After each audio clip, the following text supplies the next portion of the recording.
ne faut pas avoir peur de Kant parce que c'est un philosophe qu'on peut comprendre malgré tout, malgré les apparences. Alors les apparences de difficulté, c'est peut-être le nom, Kant, qui par ailleurs peut faire l'objet de beaucoup de jeux de mots, ce qui finalement le rend très abordable et très sympathique. Mais c'est vrai que Kant est un philosophe que l'on rattache à des concepts a priori, synthétiques, transcendantales, c'est-à-dire des mots qui sont assez techniques. Kant est un des philosophes qui utilise le plus de vocabulaire technique, et technique lié à la philosophie. Donc c'est pour cela que Kant fait peur. Mais une fois qu'on a en tête le sens de ces mots, et qu'on s'entraîne un petit peu à les manipuler, et puis surtout à en voir l'intérêt concret dans la vie courante ou dans la vie professionnelle, finalement c'est un auteur qu'on finit par comprendre. Kant essaie de nous faire comprendre que pour penser, pour réfléchir dans la vie courante ou à titre professionnel, il faut que l'esprit humain ait déjà des structures mises en place, comme par exemple le sens du temps ou de l'espace. Ou alors, il essaie aussi de nous faire comprendre que pour agir de façon pertinente, il faut d'abord que nous ayons en nous installé ce qu'il appelle la liberté.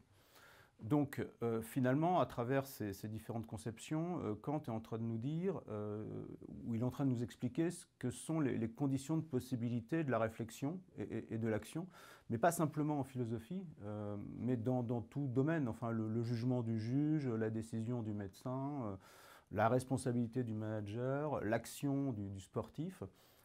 Tout cela engage des conditions de possibilité dont Kant nous parle, alors dont il nous parle de façon générale, mais qu'on retrouve, nous, dans nos vies courantes et familiales et professionnelles.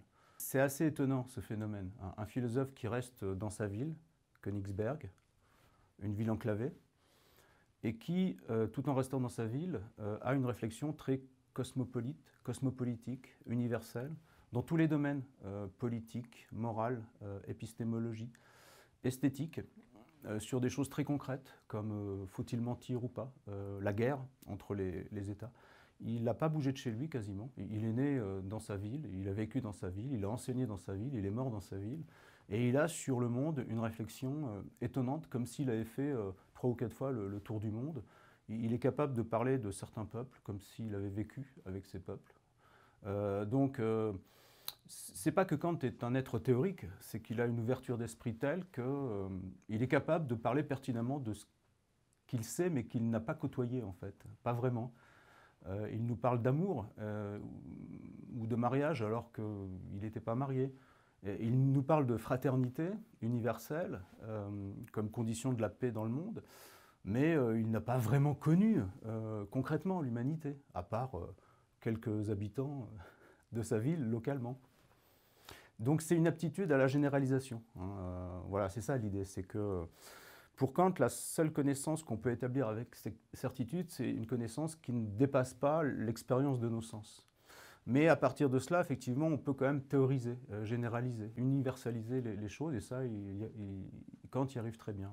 Mais l'ivresse au sens propre, hein, pas l'ivresse poétique, la rêverie, non, l'ivresse alcoolisée, alors modérément alcoolisée. Pour Kant, l'ivresse, alors l'ivresse modérée, hein, l'ivresse non pathologique, est une des conditions de la convivialité. C'est en ce sens que l'ivresse est philosophique. Il en parle dans un livre consacré à l'anthropologie. Il détaille même un petit peu les choses. Hein. Il dit qu'il y a une ivresse liée au vin, une ivresse liée à l'eau de vie, une ivresse liée à la bière, que ça n'est pas la même ivresse, et que selon les liquides, ça n'est pas non plus la même convivialité qui est mise à l'œuvre. Donc non seulement il en parle tout court, parce que c'est assez rare chez les philosophes, enfin quelques philosophes parlent de l'ivresse ou traitent de l'ivresse, hein, Platon, Kierkegaard, mais lui il va vraiment dans le détail, hein, des ivresses en fait, comme élément qui peut souder les esprits. Mais avec modération, enfin, la campagne de prévention qui consiste à dire boire mais avec modération, c'est pas nouveau, hein, on trouve déjà ce principe chez Kant. Il meurt assez âgé, ce qui est bien, en ayant achevé l'œuvre qu'il voulait écrire, donc ça aussi c'est bien. Et pas la légende, mais les historiens disent que son dernier mot avant de mourir a été Alles gut, tout est bien. Donc tout est bien qui finit bien. Il a fait son œuvre, il peut mourir paisiblement, en philosophe.